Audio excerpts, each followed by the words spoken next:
1절 말씀 한번 보세요. 1절에 눈이 가주시기 바랍니다. 이틀이 지나면 유월절과 무교절이라 대제사장들과 서기관들이 예수를 흉계로 잡아 죽일 방도를 구하며 2절 보면 이르되 밀란이 날까 하노니 명절에는 하지 말자 하더라.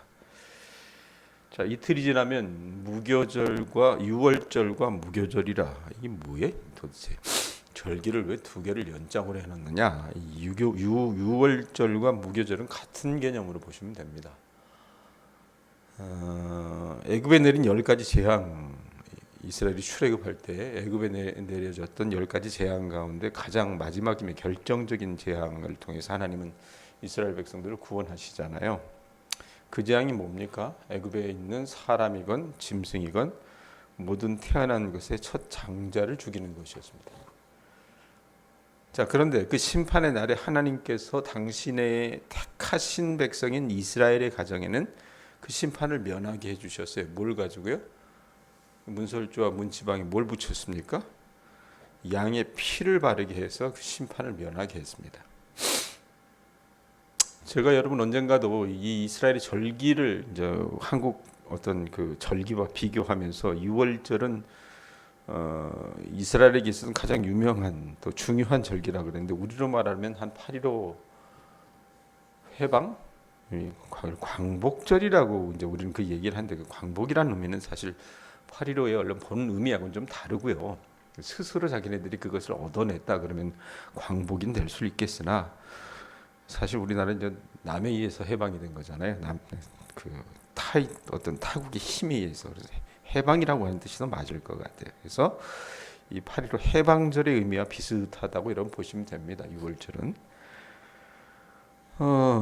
그 식민 지배에서 여러분 우리나라도 그 길지도 않았잖아요. 30몇 년인데도 그것도 아주 죽도록 긴 것처럼 느껴졌는데 그래서 그걸 여러분 지금까지도 어떻게 합니까? 늘 기념해요.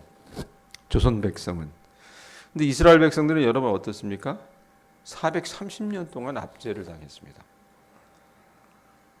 그 가운데서 하나님께서 어떻게 해요? 해방을 가져다 주신 것이 유월절 절기란 말이에요. 자, 그래서 이 유월절에 행했던 게 뭐냐? 이 사람들이 급히 나와야 됐었기 때문에 어떻게 해요? 여러분 빵을 만들 때 제일 중요한 게 뭡니까? 밀가루 반죽을 잘해야 되잖아요. 안 그래요? 그래서 거기에 뭐 집어넣습니까? 누룩을 집어넣죠. 효모를 집어넣습니다. 왜? 그게 밀가루를 어떻게 부풀게 해야 제대로 그 빵의 맛이 난다 그 말이에요. 그런데 그 사람들이 바로 나와야 됐기 때문에 밀가루에 효모를 집어넣어 가지고 그걸 어떻게 부풀게 할 여력이 없었어요. 시간이 없었던 말입니다. 그래서 그냥 생 밀가루째 그들이 빵을 먹었던 겁니다. 그래서 무교라고 했을 때 교자가 원래 여러분 그게 앞에 술주자 변에다가 그 가르칠 교자 할 때 그 교자가 들어가거든요. 그래서 사람들이 원래 효자인데 발효한다고 했을 때 효자거든요. 효소하다 할 때 그게 효자입니다. 근데 그걸 잘못 봐가지고 교자로 해놓은 거예요. 그래서 무교절 이런 식으로 발음이 된 거라고 말이에요. 자, 어찌됐건 이 유월절이나 무교절이나 같이 묶어서 생각을 하시면 된다라고 제가 말씀을 드렸는데 이 유대인들에게 있어서 여러분 이 무교절, 이 유월절이 제일 중요한 절기라고 했잖아요. 자신들의 해방을 기념하는 절기라고 그랬어요. 그랬기 때문에 여러분들이 명절에 추석이 되면 구정이 되면 자녀들이 막 이렇게 오잖아요. 유대인들도 여러분 이 유월절이 되면 어디로 모이냐면은 예루살렘으로 모이는 거예요.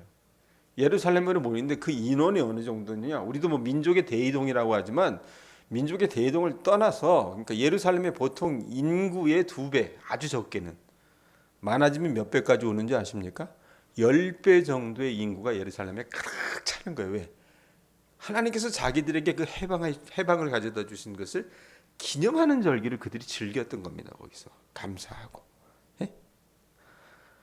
그래서 그곳에서 6월절 이후로 한 7일간 이 효모가 들어가지 않았던 빵을 먹었던 거예요. 그래서 이제 무교절 이런 표현을 했던 건데 이런 정황에서 예수님께서 어떻게 해요? 예수님도 그 절기를 지키려고 예루살렘에 들어오신 거예요. 그런데 주님은 여러분 어떻습니까? 이 당대로 본 인기 스타였어요. 민중의 지지를 얻고 있었단 말입니다. 그런데 예수님이 하고 다니는 짓이 여러분 대제사장들과 서기관들 눈에는 어떻게 해요? 곱게 보였어요? 안 보였어요? 곱게 보이지 않았다는 겁니다. 예? 자꾸 도전하고요. 예? 자꾸 자기들 체제를 흔들고요. 심지어 이 예루살렘 성전에 오셔서 예수님 어떻게 하셨습니까? 성전 청결 작업을 하셨어요. 가만히 둬서는 안 되겠다는 얘기입니다. 그래서 여러분 1절 말씀에 보면 뭐라고 얘기합니까? 대제사장들과 서기관들이 중간에 보세요. 뭐라고 얘기해요? 예수를 흉계로 잡아 뭐 한대요? 죽일 방도를 구하며 죽여야 되겠구나. 이렇게 생각을 했던 겁니다. 그런데 바로 그 계획을 실행에 옮기지 못했던 건 뭐예요? 밀란이 날까 하노니 명절에는 하지 말자 하더라. 자, 평소보다 2배에서 10배 정도의 사람들이 모였다고 그랬어요. 예수님은 그리고 그 당대는 유명한 사람이었습니다. 인기 스타였어요. 근데 그 사람을 잡아 죽여요? 그 많은 사람들이 왔을 때 이거 하지 말자. 좀 조용할 때 하자. 그래서 이 사람들이 은밀하게 그 계획을 진행하려고 합니다. 사실 그들 뜻대로는 안 되죠. 6월절에 예수님을 잡아 죽이죠. 자, 그런 가운데 중간에 이야기가 딱 끼어드는 얘기가 이제 여인에 관한 이야기예요. 3절부터 9절까지 내용이에요. 자, 먼저 3절부터 5절까지 여러분 눈이 한번 좀 가주시기 바랍니다. 예수께서 베다니 나병 환자 시몬의 집에서 식사하실 때에 한 여자가 매우 값진 향유고 순전한 나드 한 옥합을 가지고 와서 그 옥합을 깨뜨려 예수의 머리에 부으니 어떤 사람들이 화를 내어 서로 말하되 어찌하여 이 향유를 허비하는가? 이 향유를 300데나리온 이상에 팔아 가난한 자들에게 줄 수 있었겠도다 하며 여자를 책망하는지라. 자, 예루살렘에 여러분 사람들이 많게 모이면 10배가 모인다고 했어요. 그러니까 이 북적북적 되니까 거기 가서 머물 수가 없는 거예요. 숙박료도 엄청 비쌌습니다. 그러니 주님이 어떻게 해요? 이 절기를 지내면서 주무시고 본인이 그들과 식사하실 때는 어디로 가시냐면 예루살렘에서 멀지 않은 베단이라고 하는 동네에 계셨습니다. 자, 이날도 식사를 하시는데 누구에게 집에 식사를 하셨다고 했어요? 나병 환자 시몬의 집에서. 3절에 자, 주님이 이 나병 환자 시몬의 그 병을 고쳐 주셨어요. 감사했겠죠. 그래서 사람들이 예수님의 제자들과 함께 모였는데 어떤 일이 벌어졌습니까? 거기 보면 3절 중간에 한 여자가 매우 값진 향유고 순전한 나드 한 옥합을 가지고 와서 그 옥합을 깨뜨려 머리에 부었다라고 얘기합니다. 예? 아주 값비싼 향유, 순전한 나드 한 옥합을 가지고 와서 이게 한 1리터 대주병으로 하나 정도 이렇게 생각을 하시면 될 것 같아요. 그걸 가져다 어떻게 해요? 깨가지고 예수님 머리하고 발에 붓는 거예요. 이 순전한 나드 기름 이게 왜 이렇게 비싼가? 수입산입니다. 수입산이라고 말입니다. 그러니까 아마 인도나 아라비아 이곳에서 수입한 고급 향수의 원료라고 생각을 하시면 됩니다. 그런데 그 가격이 어느 정도라고 얘기해요? 말씀해 보면 어느 정도라고 얘기합니까? 5절에 보면 이 향유를 어느 정도? 300데나리온에 팔아 이 표현이 나와요. 1데나리온은 여러분 노동자, 일용직 노동자의 하루 임금 정도를 생각을 하시면 될 것 같아요. 네? 그러면 300데나리온이면 어떻게 해요? 300일이에요. 우리가 여러분 1년 365일 잡지만 월요일부터 일요일까지 일할 수는 없잖아요. 쉬지 않습니까? 그렇게 다 따져보면 어떻게 해요? 노동자 1년의 임금이라고 생각을 하시면 돼요. 그러니까 우리 돈은 얼추 추리면 어느 정도 나오겠어요? 한 4, 5천만 원 정도 되겠죠. 예? 허정자 집사님 한번 생각을 해봐요. 병 속에 대두병만한 병 속에 향수의 원료가 되는 한 4, 5천만 원 정도 되는 돈으로 환산하면 그 향유를 가지고 와서 어떻게 해요? 그걸 깨가지고 예수님 머리에 막 들이붓는 거예요. 발에도 들이붓는 거예요. 우리 허집사님 같은 거 어떡하고 아이고 저거 아까라. 아이고 저 피 같은 거. 근데 이건 어떻게 해요? 허집사님 마음만 그랬던 게 아니에요. 거기 보면 뭐라고 얘기합니까? 4절에 뭐라고 얘기해요? 어떤 사람들이 뭐 했대요? 예? 화를 냈다 그랬습니다. 화를 냈다. 그러면서 왜 화를 냈는가? 뭐라고 얘기해요? 서로 말하되 어찌하여 이 향유를 뭐 했답니까? 허비야. 저거 4천만 원짜리. 아이고 저거 갖고 와라. 왜? 그래놓고 뒤에 여러분 그 이유를 달아요. 5절에 보면 뭐라고 얘기합니까? 이 향유를 이게 얼마짜리예요? 300데나리온. 우리 식으로 얘기하면 4, 5천만 원 정도 되는 거를 가난한 자들 300데나리온 이상에 팔아. 그거 팔아가지고 한 4, 5천만 원 정도로 현찰로 마련해가지고 가난한 자들에게 줄 수 있었지 않았을까? 근데 이거 뭐 하는 짓이에요? 이 악한 걸 어떻게 예수님 머리에다 부어? 팔에다 붓냐고. 실제로 여러분 6월절에 이스라엘 백성들은요 이 절기에 이 구제 행사를 가장 많이 했어요. 그랬더니 이런 것들이 어떻게 다 이제 눈에 보이는 거라 그 말입니다. 도무지 이해가 가지 않는 거예요. 이 여자가 하는 짓이요.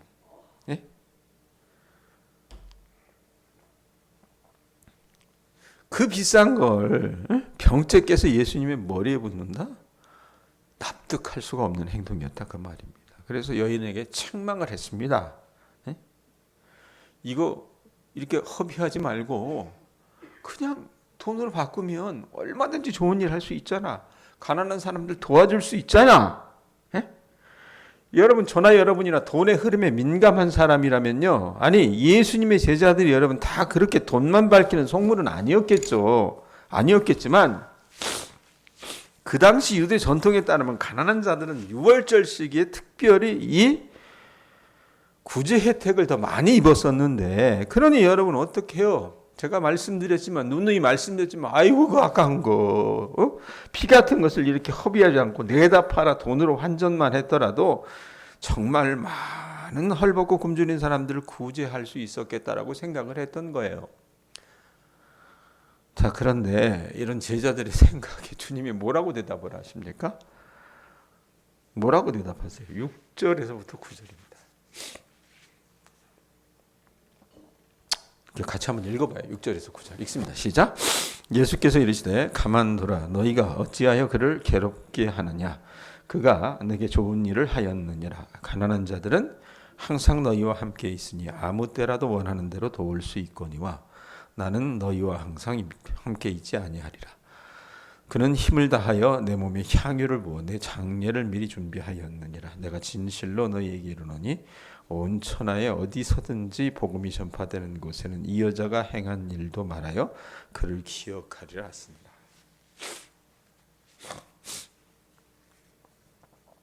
자, 제자들을 포함해서요. 일반 사람들의 눈에는 적어도 그 식사 자리에 초대되었던 사람들 눈에는요. 이 얼토당토하는 그 행위를요. 돈을 허비하는 행위로 봤던 그 행위를 주님은 뭐라고 말씀하세요? 뭐라고 얘기하십니까? 6절 뒷부분에 보면 뭐라고 얘기해요? 그가 내게 무슨 일을 했대요? 좋은 일을 행하였느니라. 원어의 다른 의미로 보면요. 아름다운 일을 행하였느니라. 예?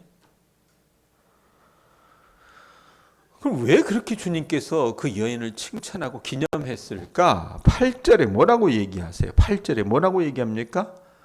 그는 힘을 다하여 내 몸에 향유를 부어 내 장례를 미리 준비하였느니라 라고 말씀합니다. 그러니까 어느 그 작가가요 이런 표현을 써요. 이 여인이 예수님의 머리에 향유를 붓는 건 저도 향수 좋아해요. 비싸서 못 쓰지만 저도 향수 굉장히 좋아하거든요. 왜? 내 몸에 냄새가 많이 나기 때문에 기름이 많아서. 근데 그때 예수님 이렇게 향유를 붓고 나서 며칠 있다 돌아가시잖아요. 고난당하고. 그럼 여러분 얼마나 두들겨 맞고 여러분 얼마나 몸에서 그 사람들에게 짓밟히고 침뱉음 당하니까 그런 그냥 몸에 악취가 가득하게 했어요. 근데 그 악취가 나지 않았대요. 왜? 여인이 향유를 부었기 때문에.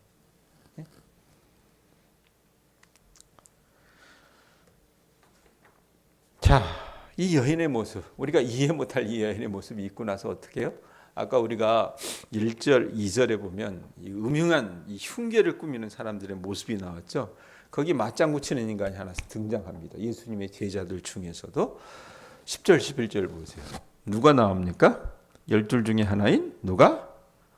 가룟 유다다. 가룟 유다가 나와요. 이 사람이 어떻게 합니까? 예수를 넘겨주려고 대제사장들에게 감해. 자, 명절은 피하자 그랬어요. 아까 우리가 1절, 2절 말씀 보면은 소동이 날 것 같으니까. 그런데 어떻게 해요? 예수님의 제자들 가운데 가룟 유다가요. 아이고 이 사람들이 어떻게 해요? 정말 환호를 칠 만한 행동들을 가서 하는 거예요. 그래서 11절에 뭐라고 얘기합니까? 그들이 듣고 기뻐하여 돈을 주기로 약속하니 유다가 예수를 뭐 한대요? 어떻게 넘겨줄까 하고 그리고 그 기회를 찾았다라고 얘기합니다. 자, 가롯 유다. 이 가롯 유다, 이 영어로 보면 이스카리옷이라고 하는 말인데 그걸 이제 그 우리식의 발음으로 줄여가지고 가롯 뭐 이렇게 얘기해요. 근데 이게 무슨 말이냐면 이 캐리옷, 이 가롯이라고 하는 말이 뭐냐면 지방 명칭이에요. 그냥 동양면 할 때 동양인 것처럼 이 캐리옷도 어떤 지방 명칭입니까? 이 유다는 어떻게 이 캐리오트 출신이에요. 캐리오트 동네 출신인데 이 사람이 다른 11제자들과 다른 건 뭐냐면 다른 여러분 예수님의 11제자는 어디 출신입니까? 주로 갈릴리 호수 주변 출신이에요. 그러니까 이스라엘의 어떤 순혈 계통이 아니라는 얘기입니다. 사실은. 예? 우리로 얘기하면 저 경상도, 예? 서울, 경기 이쪽 사람들이 아니라는 거예요. 예수님의 11제자는 주로 어디예요? 특히 전라남도 신안, 예?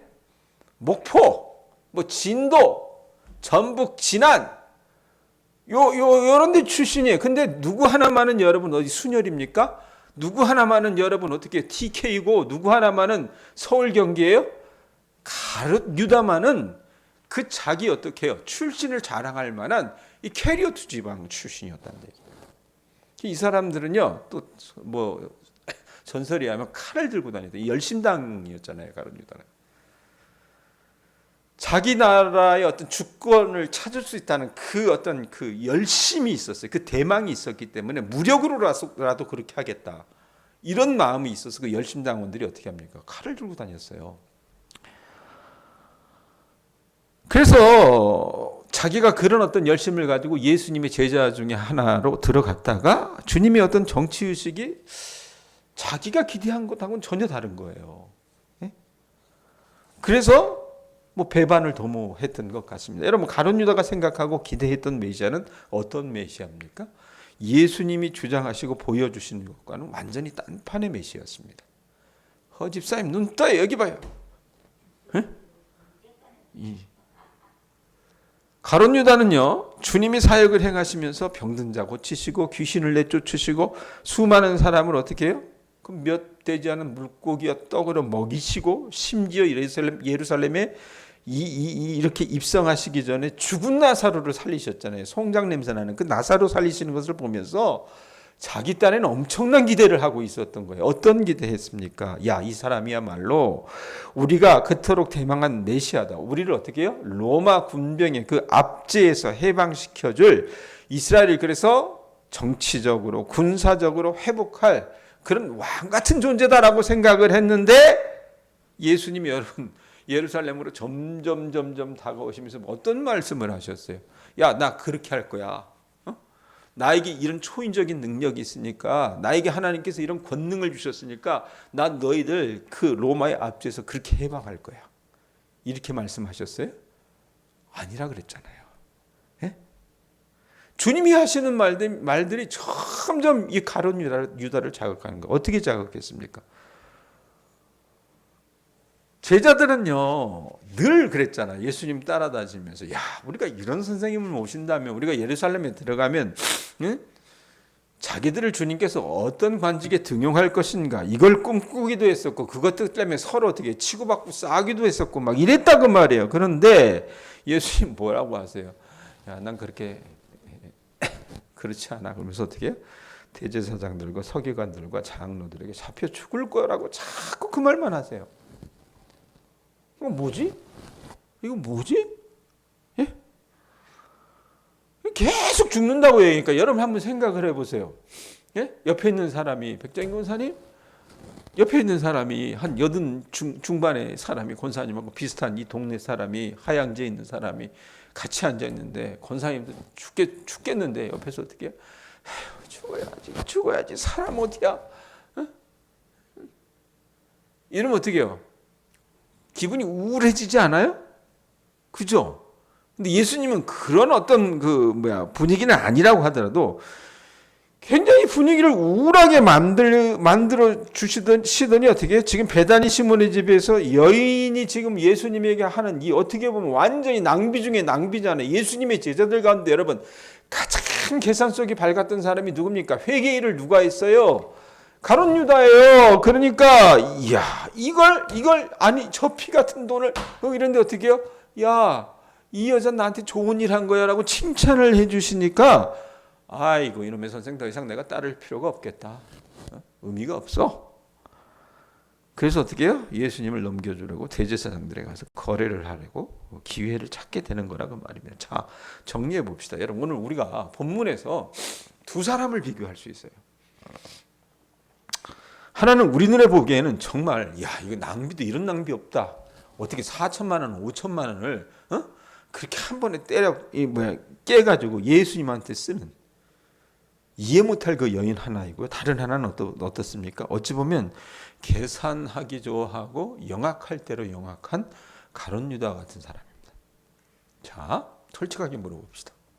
저나 여러분이나 어느 쪽을 더 닮았습니까? 어느 쪽을 더 닮았어요? 예? 나는 누구 닮았냐 그 말입니다.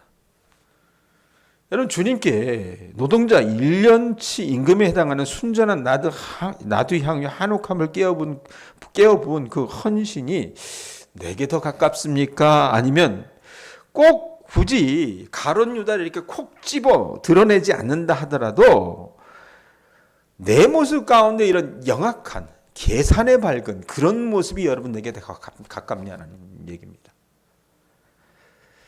신앙생활하면서 여러분 오늘 저는 이 여인과 가룟 유다를 대비하는 가운데 아직도 이 유다처럼 유다만 그랬어요?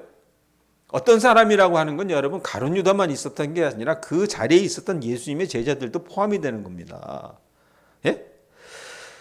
그 유다와 제자들처럼 철저하게 계산하며 손익을 따지는 우리 자신을 보게 된다 그 말입니다. 여러분 이건 단순히 어떤 지갑의 회심 정도를 지적하는 것이 아니라 우리 삶의 여러분 모든 영역에서의 회심을 이야기하는 겁니다. 사랑하는 교우들이 우리가 예수를 믿는 동기가 무엇입니까? 무엇 때문에 여러분들이 예수를 믿으십니까?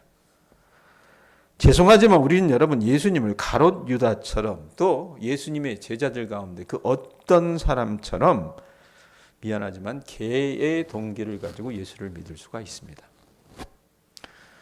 나를 사랑하사 나를 위해 고난당하시고 죽으셨으며 부활하신 주님의 은혜가 정말 정말 감사해서 내가 믿음 생활해야 되는데 그런 게 아니라 예수를 믿으면 천국 간대? 예? 교회를 다니면 부자가 된다더라? 그 다음에 간절히 기도하면 병이 낫는다더라? 이런 예수님의 손에 있는 그 고기 덩어리를 보고 어떻게 해요? 개처럼 입맛을 다시며 그렇게 어떻게 신앙생활하는 경우가 더러 있다 그 말입니다. 그러나 여러분 주님의 죽음과 장례를 앞두고 여인처럼 행동하지 못하고 철저히 여러분 어떻게 우리가 주판알만 굴릴 때가 많지 않냐 그 말입니다. 사실 저는요 가룟 유다를 욕할 자격이 없는 목사입니다. 왜? 지금도 제 생활에는 이런 모습이 적지 않기 때문에 그러합니다.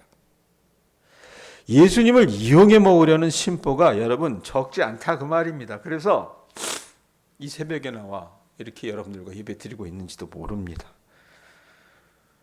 그러다 주님이 여러분 어떻습니까? 내 기도를 들어주시지 않는다라고 생각이 되면 어떻게 해요? 우리는 보란 듯이 가룟 유다처럼 주님을 배반할 때가 정말 많은 것 같습니다. 도시교회에 있을 때하고 이곳 시골인 동향이 다른 점이라면 왜 우리 교인들 그런지 모르겠어요. 교인들 가운데 교회를 다니는 게 무슨 특권인 것처럼 생각하는 사람들이 더러 있다는 겁니다. 다녀준다고 생각해요. 그래서 도시는 여러분 교회에 나오지 못하게 되는 이유가 있으면 그것 가지고 목회자를 들먹이지 않습니다. 지난주도 신방을 했는데 어느 분이 그런 얘기 하더라고요. 목사님 만약에 나중에 가서 이걸 얘기하면 나 교회 안 나가 그러더라고요. 그래서 내가 듣다가 이야 정말 저 양반이 왜 저럴까 도대체. 누구를 보고 누구를 믿고 교회를 다니는 걸까 이 생각이 좀 들었는데, 여러분 이 시골은요, 시골이어서 그런지는 몰라도 뭔가 자기들 뜻대로 되지 못하면 교회를 나가지 않고, 그래서 교회를 다시 나오게 하는 유일한 방법은 뭐예요?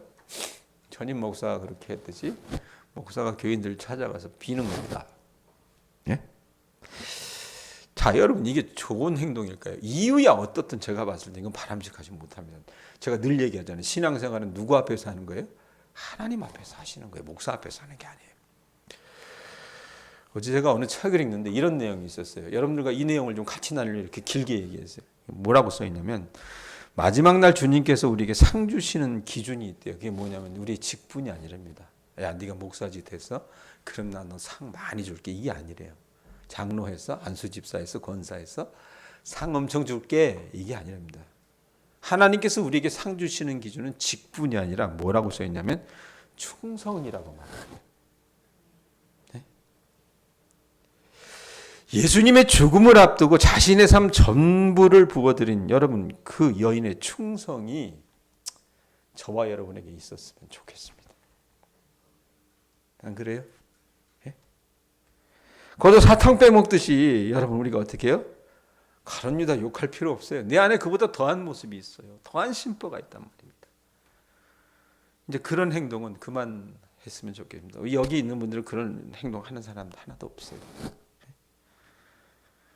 여러분들이 정말 주님이 보셨을 때 잘하였도다. 착하고 충성된 종아. 그래서 나중에 여러분 이 여인을 두고 예수님께서 뭐라고 얘기하셔요? 거기 말씀에 뭐라고 얘기하십니까? 9절 보세요. 9절 읽고 마칩니다. 9절 읽습니다. 시작. 내가 진실로 너희에게 이르노니 온 천하에 어디서든지 복음이 전파되는 곳에는 뭐한대요? 이 여자가 행한 일도 말하여 그를 기억하리라 하시니라. 충성도를 가지고 주님께서 우리에게 상급을 주신다고 그랬잖아요. 여러분들이 다니는 그곳마다, 여러분 주님께서 일하시는 그곳마다, 복음이 전파되는 그곳마다 우리 교우들의 충성도를 가지고 하나님께서 기념해 주신다면 얼마나 좋겠습니까? 그래서 말씀 마치면서 여러분들이 정말 주님을 대망하는 신앙을 갖고 살아나가실 수 있기를 축원드립니다. 그래야 되지 않겠어요? 예? 그래서 우리의 신앙의 자리를 바로 옮겨드릴 줄 아는 주님의 자녀들 되실 수 있기를 바랍니다. 기도하겠습니다.